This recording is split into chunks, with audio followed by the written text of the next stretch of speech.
This is EmergencyFD Storyline. It basically is like a buildup of constant, abnormal, massive stress situations. We're not talking about, oh my gosh, am I going to be able to pay my bills? Or, oh wow, I just, wrecked my car. How am I going to take care of this? I've seen 5 dead people this week. I heard some kid screaming for her dad, and her dad's been shot dead. Just worked a kid, cardiac arrest, who got beat to death by his dad with an extension cord. I think that there's a huge lack of understanding that it's not a bad thing or emasculating thing if you go and talk to someone. When the job gets too real, when you can't take anymore, when you can't turn it off. Post-traumatic stress, everyone experiences on the job. Post-traumatic stress disorder, or PTSD, is another thing. This is personal. Been there. The views expressed on this program are from the guest and the host and do not necessarily represent the views of any government agency, private company, or public service. EmergencyFD Storyline's focus is to tell the stories of those in the fire service and to highlight what matters to our first responders. I'm your host, Tom Mann. I get the phone calls. I have the frank conversations. I have a son who works in the fire service. And I want to mention again, the views expressed on this program are from the guest and the host, father and son. And this interview's purpose is to start the conversation. If you need help, don't put it off. Seek out professional help.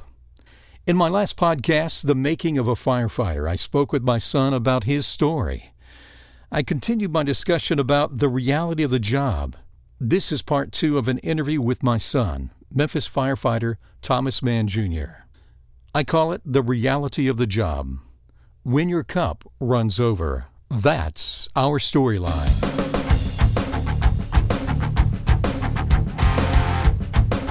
So with me is my son, Mann Jr. And he's, I would say, a young guy still. I got a phone call from you. I guess it was after I found out that another firefighter had committed suicide. And you made a comment to me. I don't know if you remember what you said, but you told me, or is it in the past 2 years? Year and a half. Year and a half. How many individuals, and most of them, I guess, were kind of your peers, your age, have lost their lives to suicide? 4 that I know really well, and then 1 that I just kind of knew. But that's 4. 4. And then so you think about that, and then you have 1 you kind of knew. Yeah. But that's still 5. And there's so many pressures, so many things going on. The job itself is very difficult. I had someone tell me in one of my last interviews that it's not uncommon. One of the interviews I did with retired Lieutenant George Langston, who survived to an active shooter, he suffered with a lot of survivor's guilt. We were talking about that not only from being the only guy who survived, one of the 2, but he had a lot of guilt with that, and he dealt with that for a while there, not wanting to live anymore. He wanted to hang it up. He was done. You hear that, and then sometimes I wonder, especially for the guys even like you that are a lot younger, don't have the years of perspective with it. I know now I think you're getting a little bit of that, but why do you think there's such an issue going on now, probably more than before? It's not something that's new. No, it's not new. It's been going on, back in World War II and World War I, they called it shell shock. Now, they went on with calling it post-traumatic stress disorder.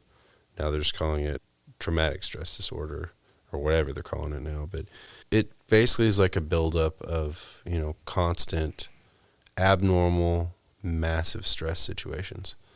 We're not talking about, oh my gosh, am I going to be able to pay my bills? Or, oh wow, I just, wrecked my car. How am I going to take care of this? This is, I've seen 5 dead people this week. I heard some kid screaming for her dad, and her dad's been shot dead. Just worked a kid, cardiac arrest, who got beat to death by his dad with an extension cord. And the dad didn't really care. He just wanted to make sure he wasn't going to get in trouble. You see that stuff. You see the darkness of humanity. You see the other side of humanity, the evil side of it. Learning how to properly rationalize all of the thoughts and cope with that. So 2 of my friends were Air Force. So 1 was active duty with me.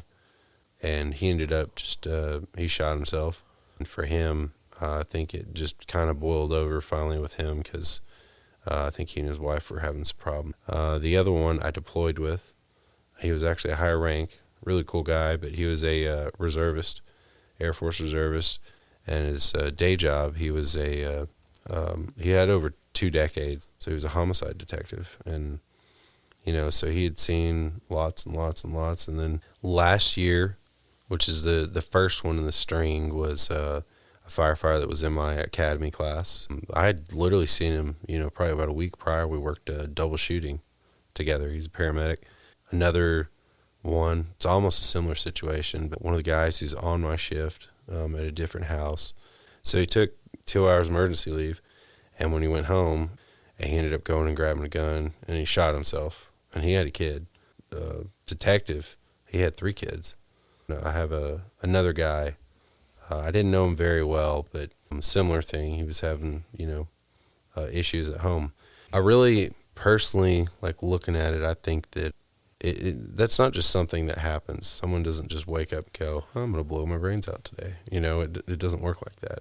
It's a built-up thing. And going back to the built-up stressors, I think that there's a huge lack of understanding that it's not a bad thing or the emasculating thing if you go and talk to someone. And I'm not talking about talking to your significant other, talking to a professional. I think I've been fortunate that you kind of raised me in a way that I know, hey, you don't have to be the tough one.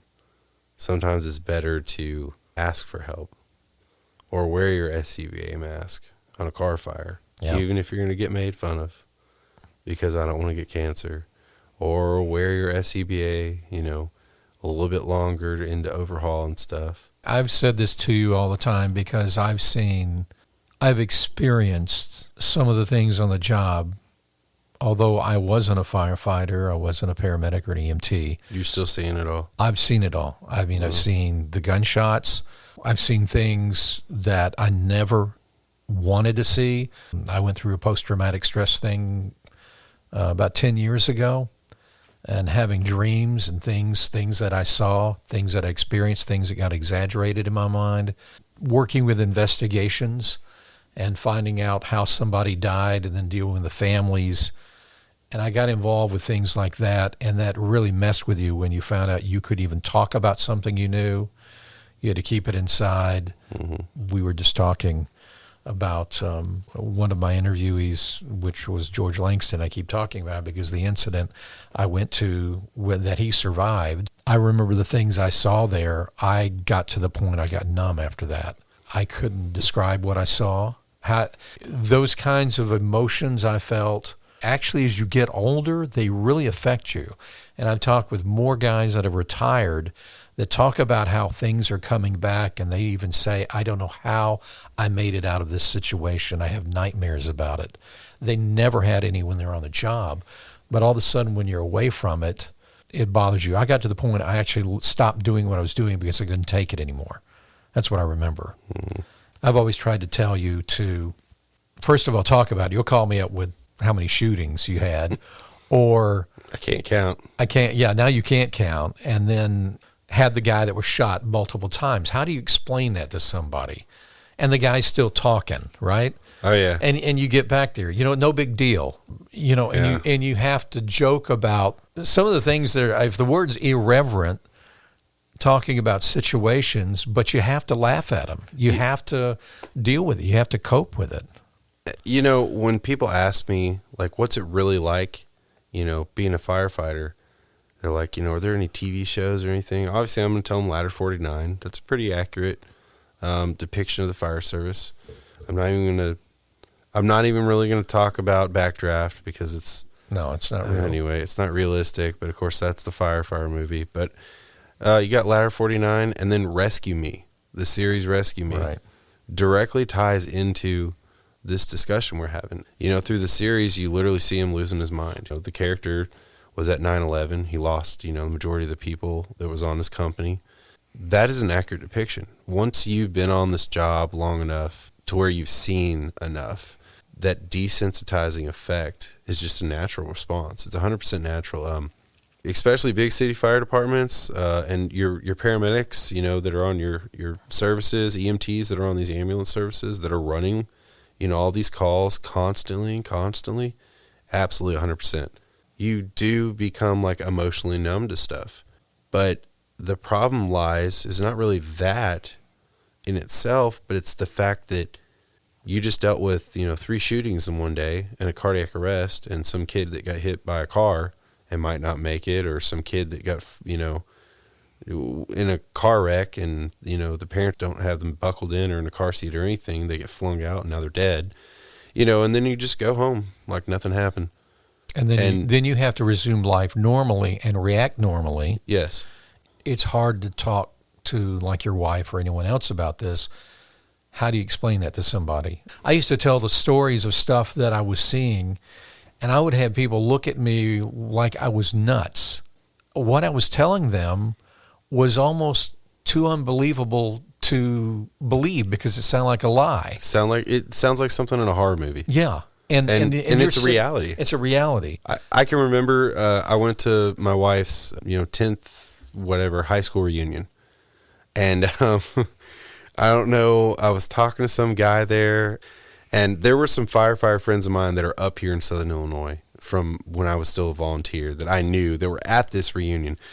But I was talking to this guy. He had nothing to do with EMS, nothing to do with firefighting. And I started telling him a story that I thought was funny about my very first cardiac arrest. It was a guy that was a drowning victim, and some random bystander, I guess, saw me cut the guy's shirt off so I could put pads on him. The bystander came up and just pulled down the guy's pants. So I told this story, and I thought it was funny. The guy literally goes, yeah. Okay, I'm going to go get another drink over at the bar. And I was like, okay, well, I'll see you in a second. I never saw him the rest of the night. Well, how do you explain that? I mean, how do you explain that kind of thing? That's one of the crazy things about it. Like, I'll even see some of my friends, you know, that I've known all my life. And, you know, they're not firefighters. So then when I go to a party or something and, you know, they're like, I bet you see a lot of stuff. And then you just kind of say, yeah, shootings, stabbings, you know, all this stuff. And they're like, really, like, how often is it? I'm like, I don't know, probably 2 or 3 dead people set, something like that. And they're like, what? Yeah, like 2 or 3 dead people, you know, in three shifts. It's not uncommon. Sometimes it's more. And they just kind of look at you like, oh my gosh. Or, you know, I'll tell like something that I think is maybe PG rated, and they'll just go, oh my gosh, that happens? And you're like, dude, all the time. What are you talking about? You know, because it's a normal reality for you, but for other people, I mean, if they get dropped off in your reality and just, you know, sink or swim method, your average person is just gonna go, you know, get shell shocked before they've even seen hardly anything at all. They're just gonna stop operating, and they're gonna go, nope, not for me, and turn their stuff in, you know, and quit. It takes a special person to put yourself in this position anyway. But then once you're in the position, the problem right now, I think, even still with the fire service, is it's a male oriented, even for females in the service. Yeah. A lot of them are the same way, but it's like a male macho driven career field. It is. So, and with that male macho thing, you have the same problem that the military has, and that in lies eventually being a post-traumatic stress disorder. I mean, everybody has post-traumatic stress that's in, you know, right. It's a first responder or in the military, you know, that's, you know, seen combat or worked in the medical side and, you know, the military. But it becomes a disorder when you do nothing to properly try to work through it. And the ironic thing with it is a lot of times you don't even realize that anything's happening. So the best analogy I can give is when your cup runneth over. You know, you got this little, you know, teacup, and you're slowly adding, you know, a bunch of crap to it. And, you know, here's another dead person. Here's another family destroyed. Here's another house that just got destroyed. Now this kid has no toys. Here's another person's only vehicle that just got destroyed, which those doesn't sound like much, but I mean, those are compounding stressors. And eventually it gets so full to the point where it just overflows. And what happens then? What happens is something with you is going to go wrong. You know, now you're the one having an issue. And I can tell you when I definitely knew that I needed to start talking to a professional was after I had this terrible nickname on the fire department. You know this, but I still got to say it. And again, this is a humor thing. This is a fire department humor thing because it is ironic and it's funny. It's a joke off of irony, which is awful. So people who are going to be listening to this are going to be like, oh my gosh, that was his nickname. It didn't hurt my feelings. Okay. I'm just want to clarify that now. I was not offended. I was known as Baby Killer.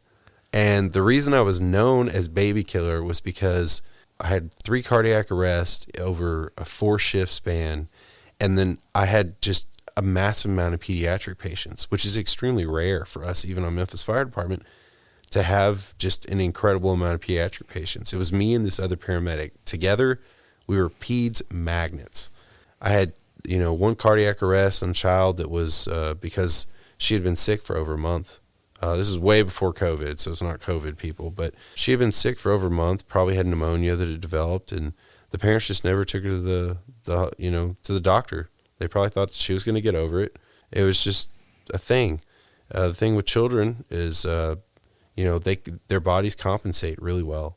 So it'll seem like they just have a normal illness or they just have a regular old cold, and then out of nowhere they'll crash and they'll just die.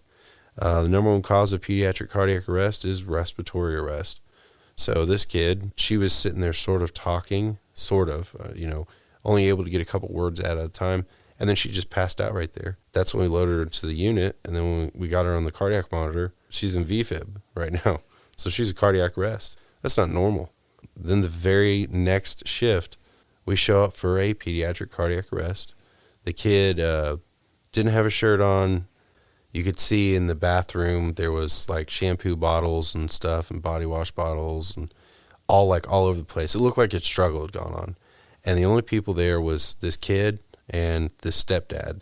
Anyway, the stepdad kept changing the story while we're there trying to work on this guy, and he kept hollering at us, and we're doing everything, okay? I mean, it's a kid. We're doing everything. And this guy, at first I thought he was just a concerned parent. But then later on, we got in the back of the ambulance, and I flipped him over to just look at his back to see if there wasn't something we missed. When I did that, this kid's back looked like the Passion of the Christ. I mean, he had scars at multiple layers of, multiple stages of healing where it looked like he had literally been getting whipped. I mean, that's not normal. I kept having calls like that, so I got that terrible nickname, which is an awful nickname, but it's also funny because, I mean, it was one of those things I was like, dude, another one? And, thy cup runneth over.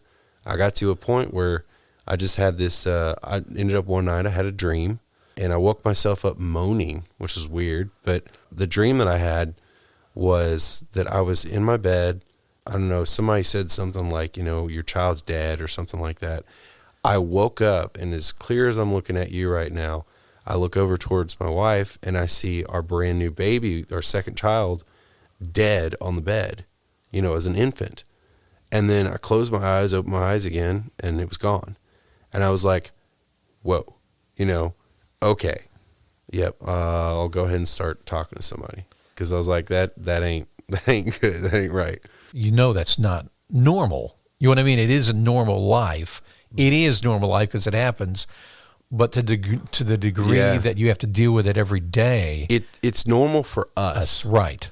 Which is crazy when you think about it. And then you get desensitized to it. And you have 100%. To. In a way, you have to. You have to be able to cope with that because it's so tragic. But then you have to step back, and then you see that it is affecting you, even though, I don't know, there are individuals I've seen that act like it doesn't bother them. Macho. And what I've noticed, I guess, through the years is some of these same individuals, when they're off duty, it's alcohol, they're doing something to avoid or to deaden the pain inside, or they're not able to handle their emotions, or they just bottle it up completely, and at some point they just explode. And then we're talking about the things with the suicide. Sometimes I wonder, the cup's full, I can't even handle this right now. Can't handle a normal life situation. An argument with your wife or your girlfriend. Which is normal. Two different people. And so you just end it. because it's part of the pain. You know, when you think about that, you need to get help. There is a big macho thing. It's a superhero complex. Mm-hmm. Had a retired firefighter who I would say is a real superhero talk about this, that he felt guilty about the people he didn't save. If we'd gotten there a minute earlier, that person would survive. Feels responsible for people dying that shouldn't have died, or they didn't get to the fire quick enough. They didn't help this. And I hear this pattern over and over again. I think sometimes when they're on the job, they seem to cope well, but then all of a sudden when they get off the job, they come apart. They really come apart. You know, I go to a specialist for, post-traumatic stress. I mean, it's not on a regular basis. It's usually when I just am like, yeah, I've run some jacked up, crap lately. Maybe I should go talk to this dude again. So then you just unpack stuff. And that macho attitude, I mean, it's so prevalent all across the board for cops, fire, EMS, nurses. People always, don't include nurses, but they're seeing the same crap. It's just we button it up a little bit before we get the patient there. But and then the military side of it, they do think that they can handle it. And yeah, you can handle it, but how long are you going to be able to handle that? It's literally thy cup runneth over. It's like if you were to put a bucket underneath, some sort of leak through a roof, and you're trying to hold it up with your hand. I mean, it's real light to begin with, but the more that gets built up on it, your hand's not going to be able to hold it anymore, and your hand's going to get tired. That's the same thing that happens with you emotionally, mentally, and physically. As you get to that point where you're just like, dude, no, I can't do this anymore. The only way you're not going to get to that point is if you unpack it, is if you go talk to somebody. And that's the way to stay mentally and emotionally and spiritually healthy.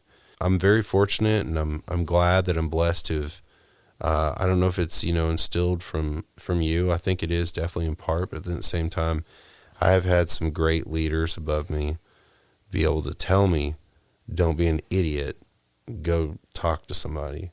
Don't be an idiot, go talk to somebody. You talking to some of the people that I've heard you talking to, those guys are legends. Yeah.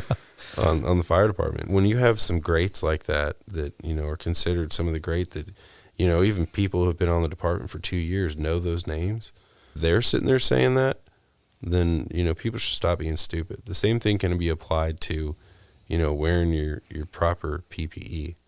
Yeah. And, nothing's more frustrating to me than when people sit there and make fun of someone else for wearing something that's going to protect them. That's infuriating to me, especially when I have other people I'd consider some of the originals and the greats that say, don't be stupid. I've heard that from 4 different people. Don't be an idiot. Don't be stupid. Wear your stuff.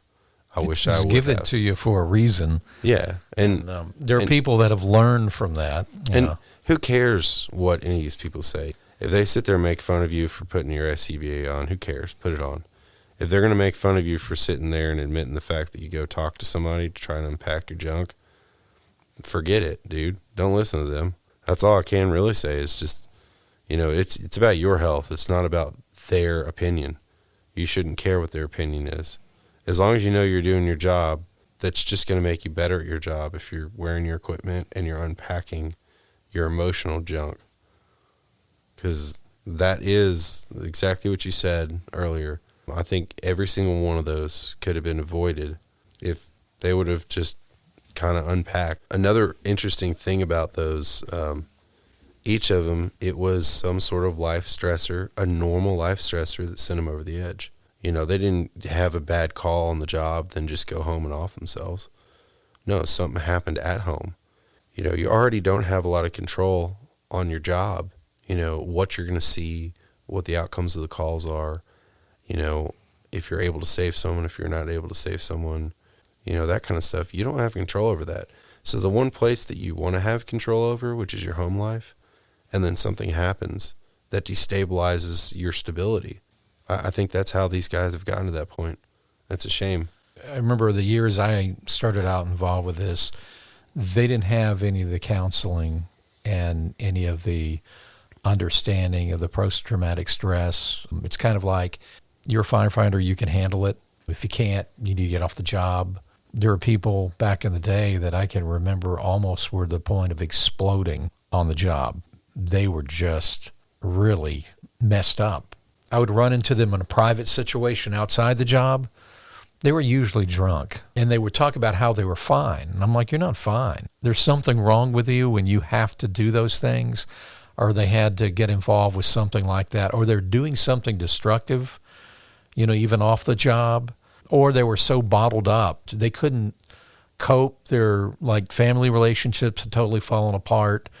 They'd come back to the job and, oh yeah, they could perform their duties on the job, but off the job they were almost falling apart. The fire department you work for at Memphis, they have a pretty good program with critical incident stress debriefing. So Memphis Fire Department does have a CISD program. Anytime you have some sort of just insane call, any sort of pediatric related stuff, say it's, a house fire where, you pulled out someone, or some crazy car wreck where someone's just, mutilated, anything that's out of the norm, you can request a critical incident stress debriefing. You'll have a number of mental health professionals show up, usually a chaplain, and then they'll get all the companies involved and they'll invite them to partake. You're not required to do it, but I would definitely advise you do. I can remember, where the kid got beat to death with the extension cord. He had the scars on his back. One of the guys that I ended up working with later, that was his very first time seeing a dead person, and it was a kid. My fantastic lieutenant at the time, Frankie Busby, he ended up calling the CISD. He did that. I can recall him doing that 5 times. That's an example of someone who was like, yep, let's unpack our stuff. And that starts the process with it. Everybody wants to partake in it. Who was on the call, literally recount the incident. We talk about details that happened, kind of put the pieces together. Everybody can kind of tell what they saw. It's like I just happened to glance and look in the bathroom. So I knew, there was a struggle of some kind, and we're able to piece stuff together. And it's extremely helpful, especially when you see the faces in the room that were on this call with you, and everybody's in the same room talking about it. Number one, you relate to it because you do the same job. Number two, you really relate to it because you're on the same call. And number three, you guys are participating in this unpacking session. So it really is a fantastic program. I would say that in itself is not enough, that you need to go and, talk to a professional on a regular basis. I'm not talking about like weekly or whatever. I'm saying like even if it's once a quarter or something, or after you have some sort of crazy call, do your CISD, after the crazy call, and then make an appointment with, your mental health, specialist. That's exactly how this unpacking method works, with going and getting counseling and talking about these calls. Just taking an emotional load off of it. Just because you don't really have to just hold it in anymore. Now, for some reason, it's just out. You and I have this, and you were raised, not only raised with it, but, my faith in my God, believing in something bigger than myself, a way to cope with living in a fallen world. Things are messed up. How has your faith helped you with this? And I know you've had troubles yourself with different things. We all have. Does that really play a role with you or help you? You now share this faith in Christ, and has that been a big difference for you? Pivotal. It's like the center of it. It definitely keeps like a certain grounding because, we've discussed this before, but it's not you hear this in the fire service all the time, but it takes a different amplitude when you bring God into the picture. But it's not your emergency. It's whoever's emergency you're responding to. You're just there to try to fix it. It's not your fault. It's not anything that you caused. Everything happens for a reason. You have to keep in mind that human nature is inherently evil. And that's simply because of the fact that we have sin. How you're raised, and the compass that you've been given through your life experiences on whether or not you choose to exercise that sin or to not sin. Everybody lies. At some point you steal. You hate. You get angry. Yeah. You blow up. Absolutely. We all do that. Hold grudges, say some things that you absolutely regret that you really don't mean, but you just want to hurt somebody, so you say it. The difference between knowledge of good and evil. And we have that knowledge, but unfortunately, there's a huge mass amount of the public that has the knowledge, but they don't care. The reason we go to so many shootings is because people shoot each other over stupid things. He disrespected me. I don't like the fact that he stepped over on my block. He belongs on his block, even though the convenience store's like on that guy's block and he needs to get some groceries. The guy's a gang member, so the other gang member kills him. You know, we run to that sort of stuff. Pediatric cardiac arrest, like I was just talking about. You have to be grounded and understand that God has a plan and a purpose for everything. God's not the one killing these people. I want to clarify that. And then at the same time, these, pediatric cardiac arrests, a lot of times it's not someone's fault. Unlike the guy, I went to 2 of those that were similar where the kid got beat to death.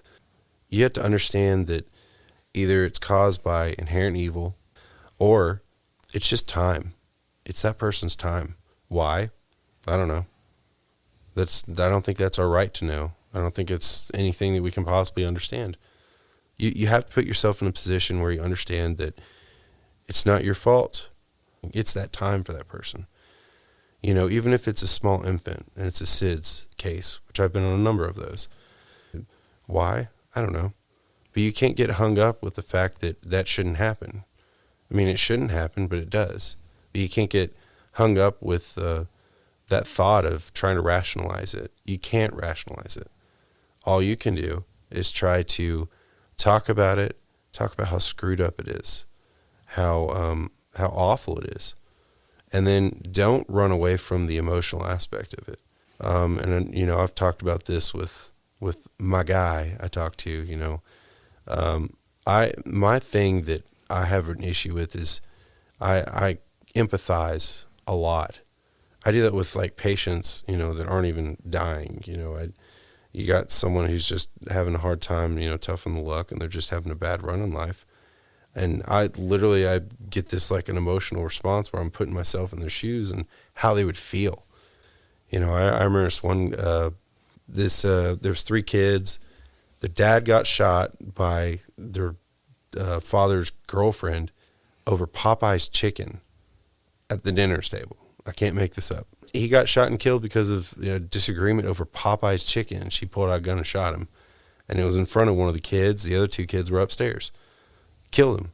And then she stayed on scene. I can't even explain this stuff to people. Again, you tell people this stuff and they're like, seriously? That sounds like you're making it up. You had the kid that was actually upstairs that wasn't even there. She's crying in the background. Me and my buddy Blake, my paramedic that I run with, a lot. We're sitting there and this girl screaming in the background going, "Where's my daddy? Where's my daddy? I want him to see my daddy." I just start thinking about the impact of, she's grown up without a dad. She's grown up without a father. It's one of those things where, I could get hung up with, it's not right, it's not fair, but it happened.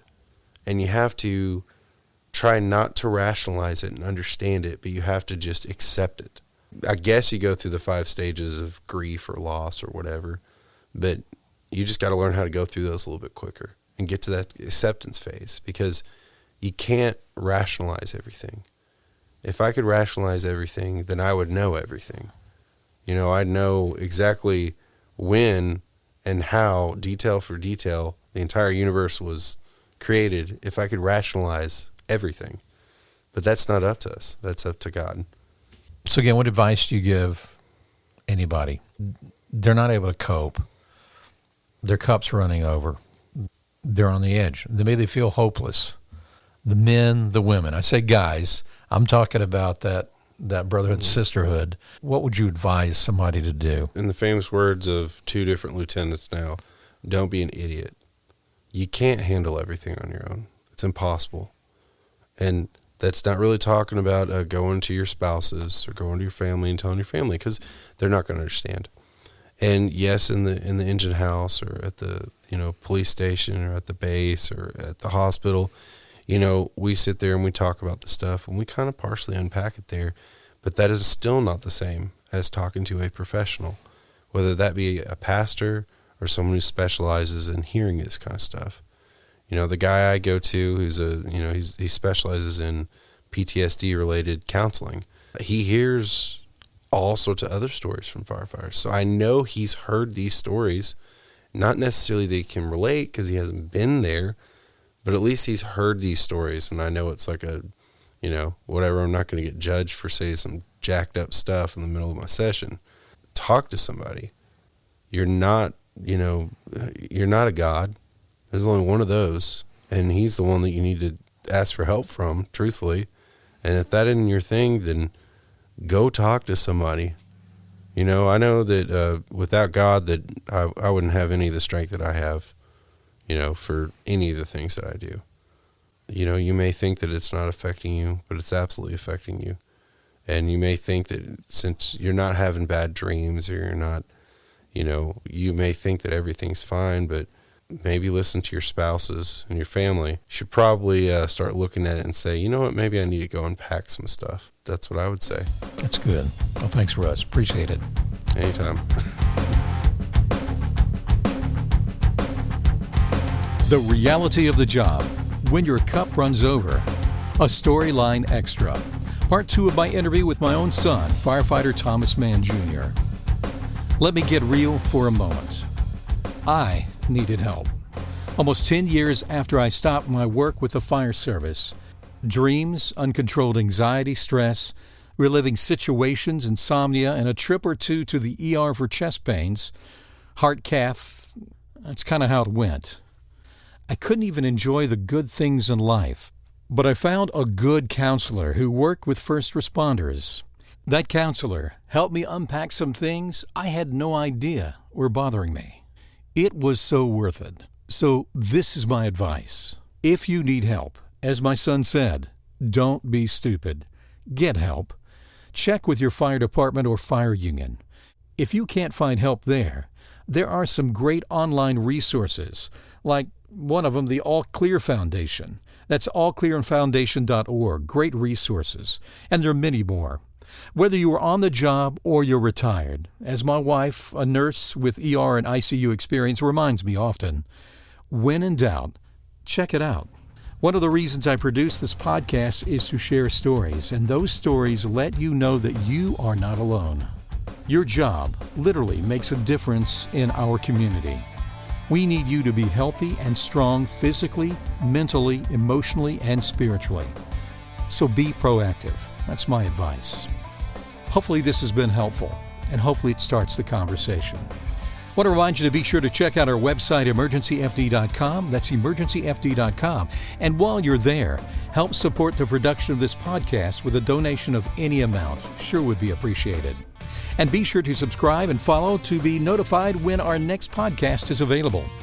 If you would like to contact EmergencyFD Storyline with comments or suggest a story or subject for an upcoming podcast, email us, storyline@emergencyfd.com. That's storyline@emergencyfd.com. I'm Tom Mann, and I want to thank you for listening. There are many stories coming on EmergencyFD Storyline. Don't miss it.